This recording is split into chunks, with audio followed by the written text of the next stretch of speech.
কুক্ষিগত তারা করেছে। এই জুলাইকে কুক্ষিগত করার কারণে তারা দ্বিতীয় যে কাজটা করেছে, অনেকেই তারা দুর্নীতিগ্রস্ত হয়েছে। দেখেন, আমাদের কলিজা ছিঁড়ে যায় এই কথাটা বলতে। আজ থেকে 10 মাস আগে যেই ছেলেটা দেখেছি সারা গায়ে আঘাতের চিহ্ন জুলাইয়ের আন্দোলন করতে গিয়া, সেই সব ছেলে মেয়ে মাত্র 8-10 মাসের মধ্যে কিভাবে কোটি টাকার মালিক হইতে পারে, এই চিন্তা আমাদেরও ঘুম আসে না।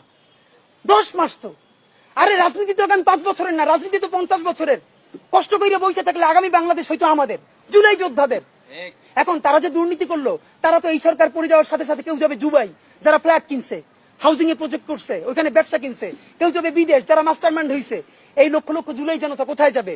আমাদেরকে যে তোমরা এই জাহান্নামের মধ্যে ফেলাই দেবা, এর দায় কিন্তু ইতিহাসের কাছে দিতে হবে, আল্লাহর কাছে দিতে হবে। নাম্বার 2, আপনাদেরকে বলতে চাই, এই ঐক্য প্রথমত বিনষ্ট করেছে এনসিপি। এই যে জুলাইয়ের বৃহত্তর ঐক্য, কত মনে করে ফেসবুক একটা আছে, আগেও বলছিলাম যে ফেসবুক অ্যাকাউন্ট সব ডক্টর ইউনূসের কাছে জমা থাকবে। মন চাইলে এই পোস্ট দেয়, আধা ঘন্টা পর ডিলিট দেয়, এরপর 3 ঘন্টা পর হিসাবে দুঃখ প্রকাশ করে।